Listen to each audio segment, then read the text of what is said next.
Hello? Hello? Hello? Hello? Can you all hear me? So I want to give everybody a few more minutes to come in, but if everybody could start coming down towards the front.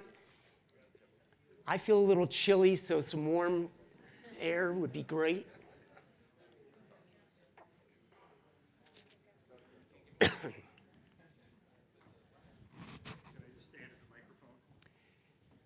Yeah, sure.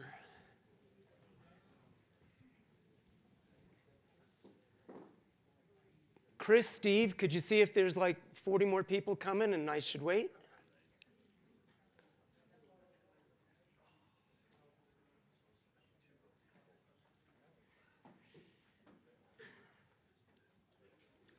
Behave. Behave.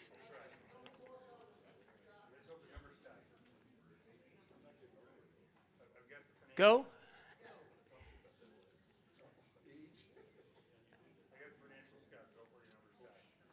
Oh, you keep track. We'll be $1 off. Good evening, everybody. Welcome. My name is Scott Weisberg. I have been a member of the Beaver Run board since 2017, and I've been asked to lead today's discussion regarding the 2024 redemption or buyback of the interests held by the BRICA B members. I'll be giving a brief overview, and I'll then open up the floor for any questions and further discussion. And before I begin, by a show of hands, how many of you purchased your units after 2010? Okay, well that makes sense because the rest of you were all here when BRICA was created, right? Well, I wasn't. We bought in 2012, my wife Irene and I, and it was in 2010 that the original developer of Beaver Run wanted to sell the conference center to the Homeowners Association. Now, you all know when I say conference center, that includes everything on this side of the street, the parking lots, the leases for the ski and board rental shops, and the food and beverage outlets, everything over here.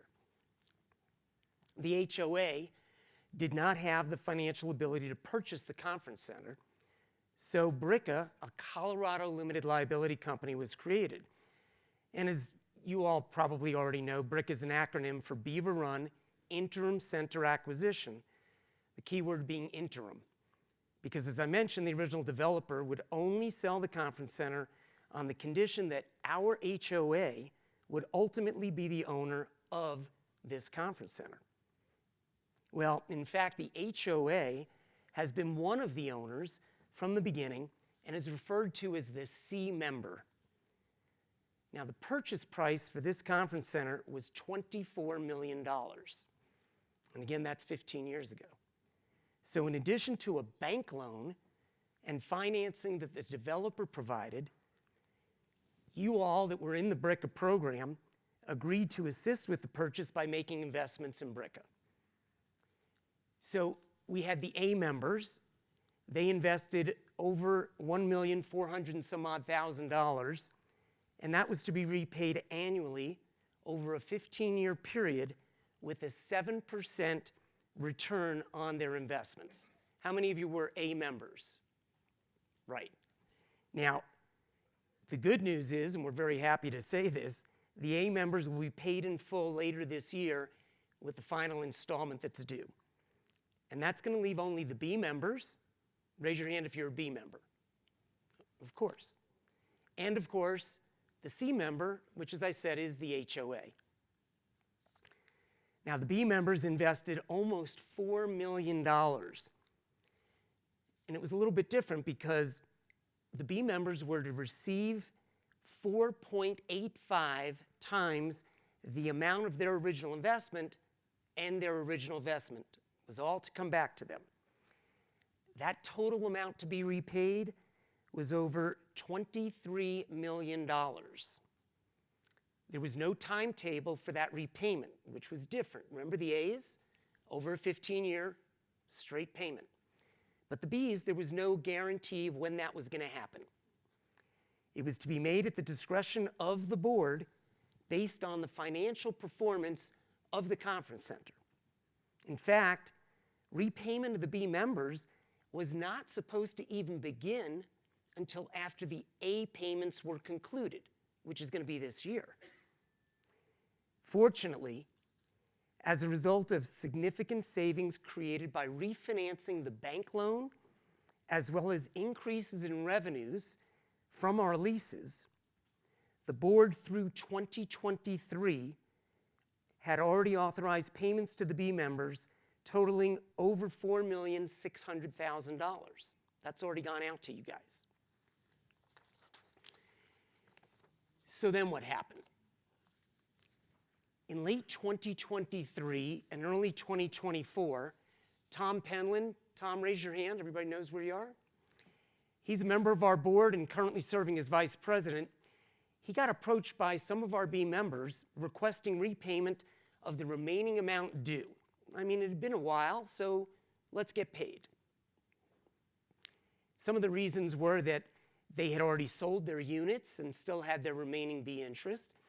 And unfortunately, some of the B members had passed away and their survivors wanted to just get their money back.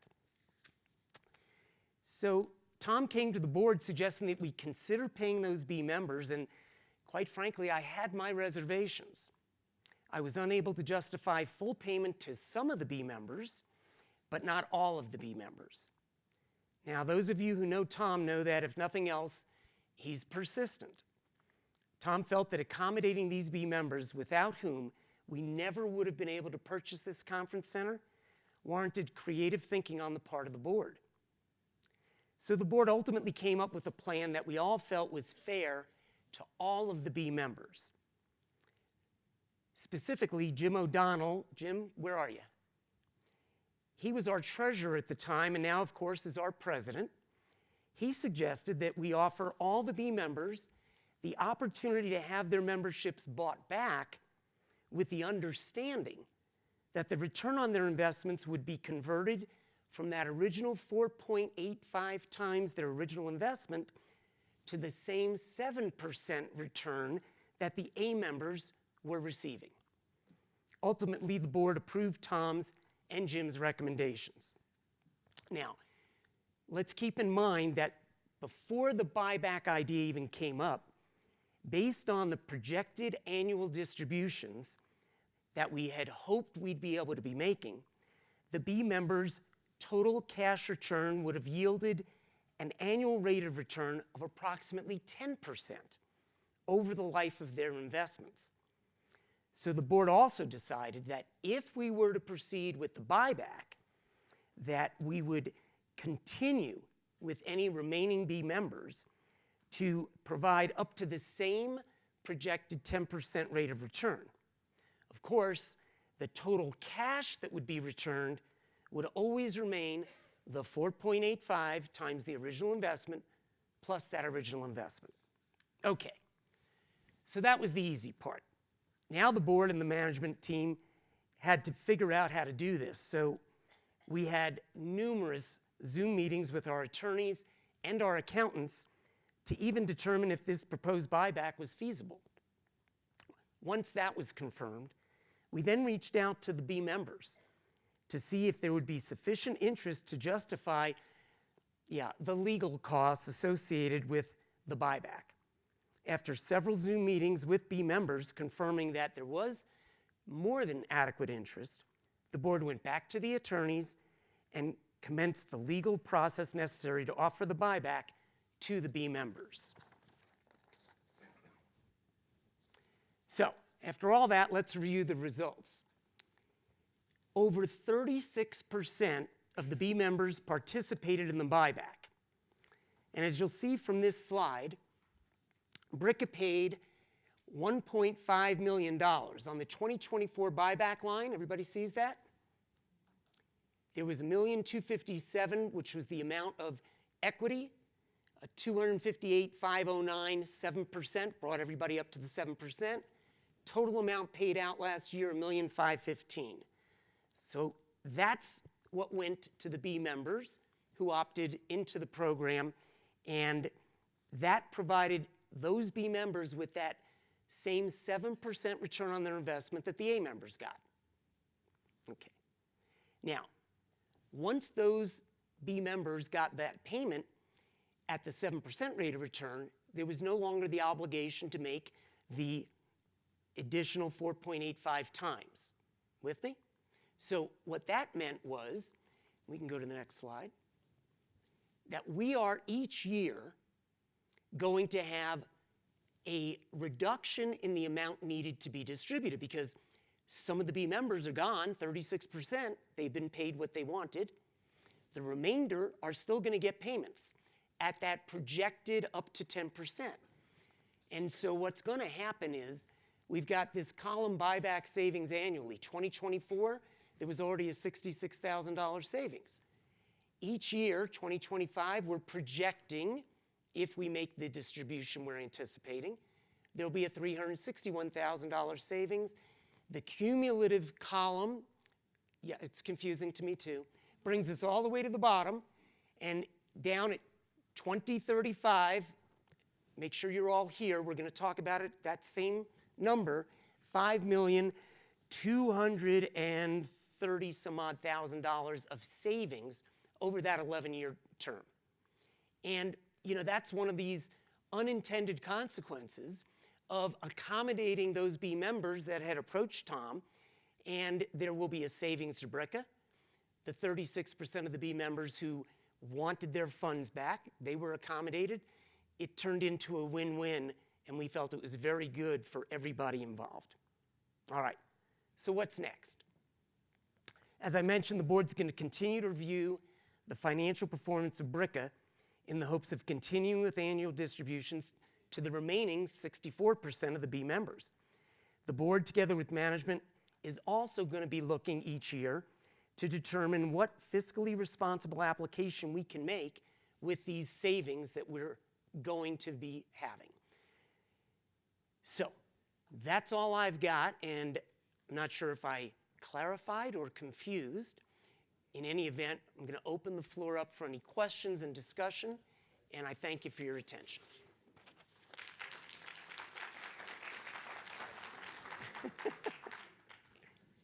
Anybody have any questions? Yes, sir. You mentioned the C share. Yes. Is it true that there is only one C share? Yes. That is all the members of the homeowners association? Yeah, it's a really good question, Ray. So remember from the beginning of what I shared with you, the developer really did us a huge favor. This whole side of the street that he had retained while he sold off the condos to everybody, without it, we have no check-in desk, no offices, no food and beverage. We need this. And he did not want Vail to buy this, demolish it, and put up something that would take away all those things from the homeowners. So he made a transaction for that $24 million that was contingent upon the homeowners association being the ultimate owner. Now, as I said, the C shareholder, which is the HOA, is all of us. If you own a unit, you're part of the HOA, and you own an interest through that C membership here in this project. The confusion for some people is, well, if I own a condo and I'm part of the HOA, don't I have some right to something from the money generated here in BRICA? And the answer is yes, as soon as the people in this room get paid back their money. Because without you guys, we never would have been able to buy this. So the HOA will eventually be the beneficiary, meaning all of us, but not until the people that put up the money to make this happen get their return that they were promised. Yes, sir. So that I'm reading this correctly, that means 2037 is when all the B shares will be paid off? Is that correct? Yes, sir. That's the anticipated time frame. And again, the intent here is to follow what was the original plan. I do believe, can you go back up to one of the, so I had mentioned earlier that you see the distributions 2010 to 2023? You know, that $4,108,000 that's already been spent by the BRICA to the B members was done before the A's got paid off, which again, the original documents, none of that money was intended to go out, because 15 years ago, there was no way to envision that there would be refinancings of our loans, which again, our costs went down, and secondarily, that our lease revenue would go up. And so we were able to send money out earlier. But go back again, you know, these pre-buyback distributions on the first column is what the board, in trying to plan ahead for where our cash flow would enable us to make these distributions to B members. You know, the important piece of this was we wanted to be fair to all B members. So we knew that this was going to generate approximately that 10% return over the life of the investment. And what we wanted to do, if somebody stepped in today in 2024 and accepted a 7% rate of return, then those of you that stayed in the program would have this as the projection would stay the same. It wouldn't be increased. So at the end of the day, this is probably what you should anticipate. You know, we did have some surprises along the way. Nobody knew COVID was coming 15 years ago. And that kind of decimated the financial wherewithal to do things that we might have wanted to do. We hope that's a one-off. We're not going to have those problems. But, you know, you're going to hear tomorrow. You know, the economy is different. Post-COVID is different. Opportunities for skier attendance has dropped. So again, our goal is to stick to this plan and get back to the people that made this happen the funds that they had invested. So is it also possible to accelerate it if the finances, as opposed to 2037? It's a great question. Great question. And the answer is, well, the answer is no for this reason. Put yourself objectively. If you did not opt in at the 7%, and then all of a sudden we had a windfall of cash and prepaid the Bs earlier than this that remained, well, your 10% rate of return would be a higher return because it's present value of money. And the people that just settled for and accepted 7%, you know, they'd be scratching their head and say, well, wait a second, why did you not tell me that if I had stayed in, I could have done better? So it was really important to the board that we treat everybody equitably. And we gave the opportunity, if you wanted out, here you go. But if you didn't want out, this was always where the plan was, and we're going to stick to that. Great question, though. No, the only thing about that, so it's pushed to 2037, okay? There might be one person left in 2037, we don't know. You know, it's one homeowner, 2037, or how many's left? Everybody that's still in would be, 64, the 64%, that's correct. So in that situation, when the C share, which is all the homeowners, Yeah. we're not getting anything back on that end of it. The C shares aren't enjoying any of The benefits. benefits Right. because of the Right. C shares still being out there. It's a fair statement. So one of the things that we have to, again, and it's hard sometimes because all we are supposed to be, I think our accountants joked about this, we're just an HOA, right? Nothing fancy, nothing complex. And yet, here we are, right? We own this commercial property. We've got a rental program for the majority of the homeowners. So there's a lot of nuances to the way we operate, right? There are leases that we actually have, you know, control over from the rental program, right? And so the liquidity that's generated, this buyback savings column, right? That's going to create opportunities for us to do the things that most of us have always said we need to reinvest in our infrastructure. We need to make sure that we are continuing to maintain our property at the highest possible level, and we need to put money back into the project. How that also affects money back over on the rental program with those leases is something that the board's going to be looking into as well. Any other questions? Yes, Ray. What was the original interest rate from the bank, On the bank loan, on the bank loan? It was projected at 7%. I think we initially ended up a little bit lower than that once it all settled in, but it was still north of 6%. And I assume you want to know where are we currently then? My next question is, through, I don't know how many refinancings, but with our CFO and our president, what is the interest rate now? 3.24%.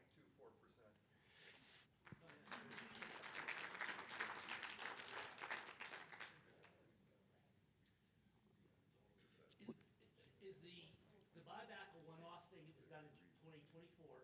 Okay, is it gonna be offered in 25 or any future, is that out there for these remainders? I was about to say Ray was a plant with his questions. You can be my plant. Where have you been? So here's what I would say to you. Having this meeting tonight was something. Oh, I'm sorry. So the question was, we did this in 2024. Is it a one and done? Right. Okay. Would there be perhaps the opportunity to do a second option for buying back additional B members out of the remaining 64%? So I spoke to our president, Jim O'Donnell, a few months back, and I said, you know what? We just did something that, we had never done, right? Since the formation of BRICA, we just followed the plan, kept going, and then Tom Penland shows up with this crazy idea. We come up with a situation, and we do what we think was, like I said, a win-win. And you're not saying it, but I'm going to read between the lines. Sure, it was good for the guys that wanted out at the 36%, and it's good for BRICA in terms of cash flow. But what about the remaining 64%? Nothing's really changed. You're not going to get it quicker. You're not going to get more. So I thought and said to Jim, tomorrow's meeting, we've got an agenda. We got to get through certain things. We got to give you the updates on what's going on, what happened in 24, what's going to happen in 25, have an election, all those silly things. And I really thought that what we did with this buyback might generate some questions. And I thought, let's do it in an environment where we can just focus on this.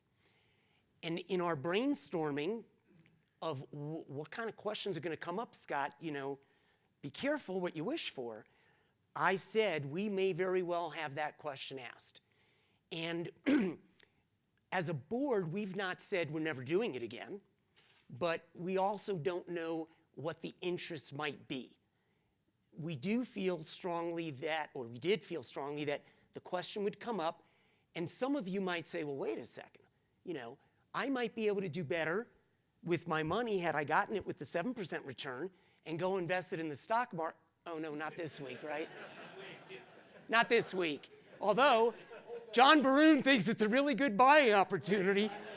John Baroon, 1-800-INVEST. So, again, everybody's individual financial, not so much need, but their financial acumen, what they want to do with their.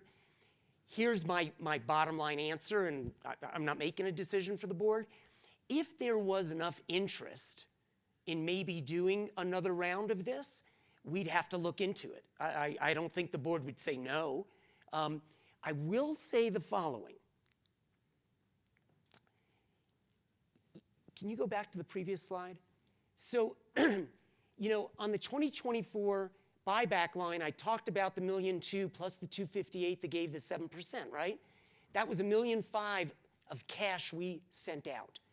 But the regular distribution of $575 to the remaining 64% also went out.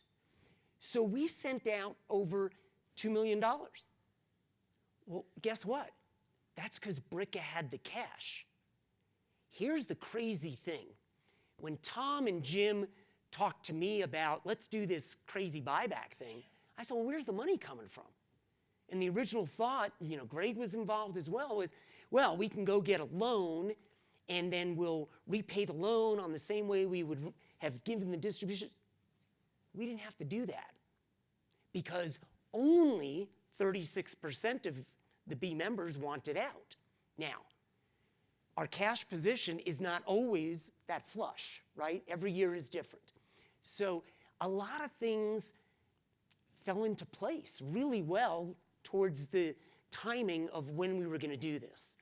And the number of people and the amount of money we needed, we had the cash. We still have sufficient cash in BRICA to make sure we were not depleting our funds, because first and foremost, we got to run a business. So again, to your question, would the board consider doing this again? I think we probably would. By a show of hands, how many of you might be interested if we would consider doing something like this again? Anybody? Well, that was a long-winded for nothing. Sorry. Well, you know, but let me tell you something. It's really kind of funny because we had these conversations at the board meeting level. And I got to tell you, you know, you can fall asleep at any of our board meetings. I know I do. So, never mind. But these conversations got pretty, I don't want to say heated, but there was a lot of debate back and forth to make sure that we at least put a plan together that, again, we thought would be fair and equitable. Because it's not like the 36% that wanted out were more important than the 64% that wanted to stay in. And we don't know what each individual's financial reason is for getting out or staying in. But whether it's tonight that nobody seems to want out, or 6 months from now that may change, I don't know. But will we consider it? Mr. President just said yes, so I never argue with him. Yes, sir. Did we see what the expense of doing all this was, the legal expense?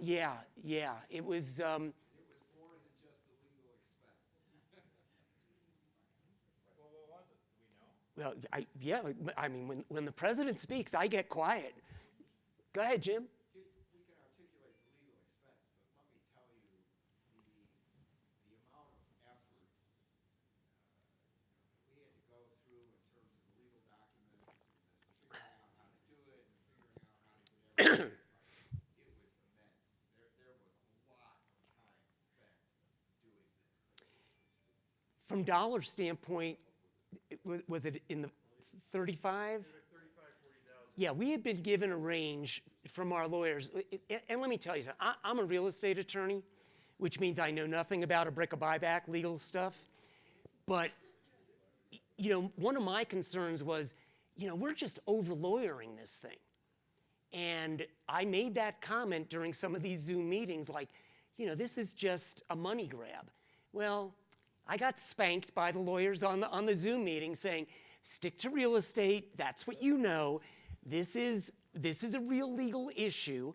We needed to dot our I's, cross our T's, and protect BRICA and the HOA and everybody from any liability. So at the end of the day, they gave us, I believe it was a range of $40,000 to $50,000 in legal fees, and it came in between 35 and 40. But the savings was 5.2 million, so we thought it was worthwhile. Yeah. Tom? Scott, to help with that, you might want to explain that the options where you could sell your B shares today are still available if you want to independently go out. So your point, Tom, is before we did this massive offering to buy back, there have been B members who wanted out and would let, who is it they let know? Is it Tanya or? Well, they let the board know. Well, let somebody know that, hey, all right, I didn't jump on that deal. I'd like to liquidate my B membership.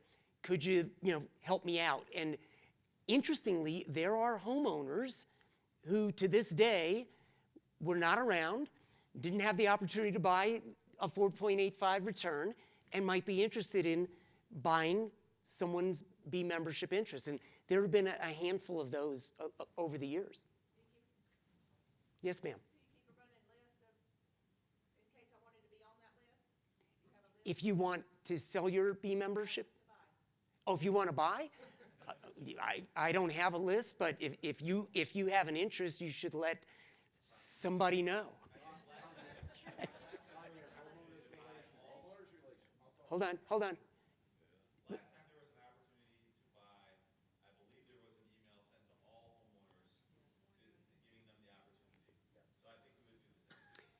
Yeah, and again, you know, it's one of these, you walk a fine line, right?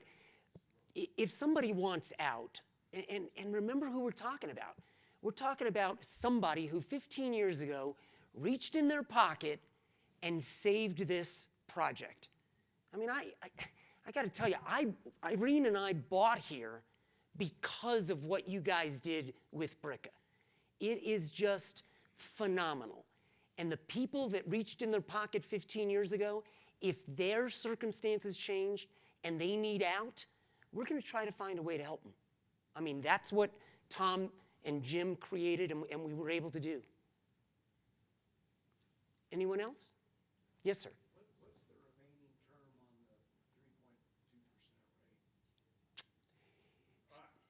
It goes through 2020. The question was, what's the terms of the current loan?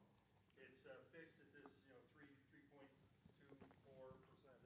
through October of 2027. It then can go variable, so we do have some risk there, but it's locked in until 2030.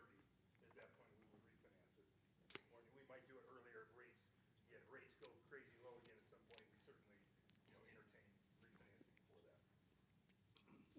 Not necessarily a BRICA buyback issue, but you know, it's come up a couple times.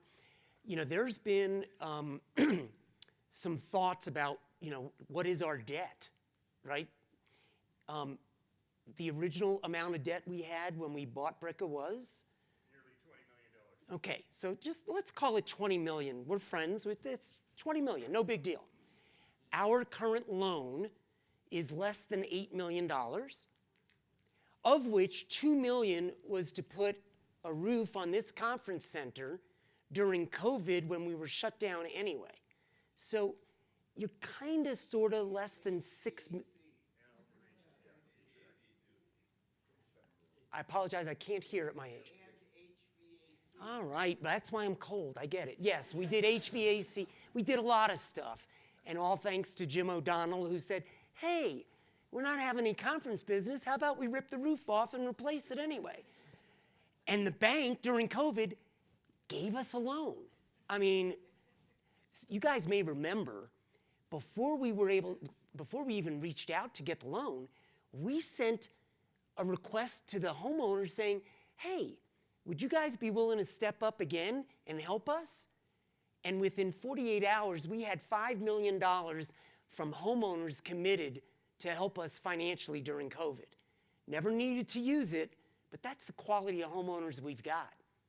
So we got that additional 2 million, brought us up to 8, we're down to below that, and we're at that low rate, and we have it at an amortization which has enabled BRICA to do what we just did, because we are managing our debt very well. But let's also not forget that we still, no, you were right, I was wrong. We still have a total of almost 11.4 million to pay back to you guys. That's a lot of money, okay? But it ain't 20 million plus, how much were the original investments? I mean, right up there, 23. So we've gone from 23 to 11, not too shabby, and from 20 in aggregate debt to under 8. Again, pretty darn good. Any other questions? Yes, Tom. You might want to explain why 2024, the stars align as it related to interest versus invested dollars for those that want it out. And Greg, you might be the one to pick that up. The fact that you could. If you understand what he's saying, please feel free to answer. So in doing these calculations with this 7%, it lined up perfect. As you can see, we repaid this $1,257,000, and then on top of that, that premium, if you want to call it, or other return, took everybody to that 7%. As we started doing calculations out further, you get to a point where to get a 7% return, you won't even get back all of your equity because you will have gotten so much more distributions as these distributions get bigger each year. So that's why it was really the perfect timing. So again, would we ever do a buyback again? Potentially, but it becomes a little bit more challenging because it'd be almost a negative return. It's like, okay, you still have, $1,000 of equity. I can only pay you $900 to effectively have a 7% return. So that's why it lined up perfect from that standpoint. The tax piece, you want to cover that?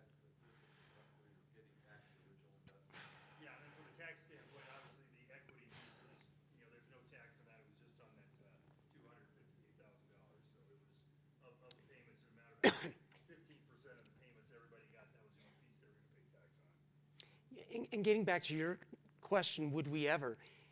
Even if we might consider, assuming there was ever any interest, it might not be at the same 7% because that made sense. Coincidentally, also, the stars aligning, the A's were done now. So it's basically, we're basically taking those 36% of B members and saying they were just like the A members. They got the same rate of return over the 15 years. Is that right? Not bad for a lawyer. Anybody else? Yes? Amy Lake, may have explained it. Fairly new homeowners. Let's fast forward to 2037, and there's $1 million available to distribute to HOA owners. Is it take the total number of owners divided by that million or whatever it is? Yeah, it would be exactly as our declaration says, but I think what's going to happen, and we're already started conversations with our accountants and ultimately with our lawyers in terms of once the only member is the C member, the HOA, how we can best utilize the cash flow and liquidity generated by this center. There are a number of alternatives and options that are, what's that word? Creative would be the best word. You know, we want to do what's best cash flow wise for the homeowners and also tax wise. How many homeowners are there? Well, we have 430 some odd units and less than that in homeowners, 300 and number of homeowners. How many homeowners have got? Over 400, Right, about 200 investors in BRICA. right. Yes, Jim. So for those of you that couldn't hear, the question comes when we get to the end of 2037 and what's going to happen and might there be a cash distribution to it. The other thing that needs to be taken into account, what the legalese says, is the HOA will assume all the assets, which really means loan all this stuff. We'll also assume all the obligations. Now, there might still be debt. Sometime between now and then, we might incur additional debt to do some things. So keep that in mind. There might not be cash there to distribute. We don't know. What Scott said is we got time to figure that out. We're working on it. We're gonna do whatever is best for everything. And Jim, I'll add, obviously, when we get to that point, you know, an HOA is a nonprofit entity, and would be profitable. Right. This would be taxable, so it gets a little bit more dicey. So we're no longer paying out A's and B's to absorb those taxes and, you know, pay it through the personal tax returns.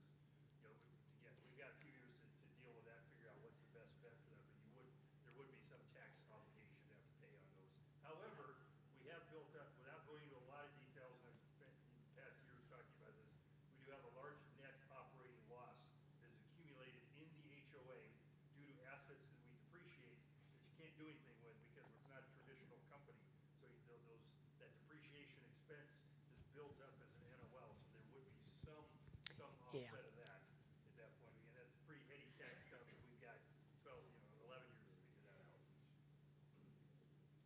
Yes, Ray. And at that point, with that money, we might even have enough money to pay our property insurance. So we don't have to assess us homeowners. It's a possibility. Thank you, Mr. Happy. All right. You know, I think the only thing I would add to that is creating the best possible financial scenario for the homeowners clearly is what was the master plan when BRICA was formed. You know, there was always the understanding that our rental program and our units, that we needed this property. So acquiring it was a must. But then the structure between the accountants, the attorneys, and Lou Herman, who we shall never forget and always be thankful to. You know, that brain trust that put this together was not just to acquire it, but to create an opportunity not only for now and you know, then 15 years and 15 years from now, but in perpetuity for the current owners, in many cases for our kids and our grandchildren, because many of us are going to keep these units in our families. I mean, it's really a legacy property in so many ways. So trust me when I tell you, as long as I'm on the board and the current people are, whatever we can come up with the input from our accountants and our attorneys to make sure that we're doing what's in the best interest of the current homeowners and future homeowners, right? Don't just take all the money today. Make sure it's going to be a project that is going to continue to be there for the long term. Any other questions? Please tip your waiters on the way out. Thank you all. Appreciate you attending.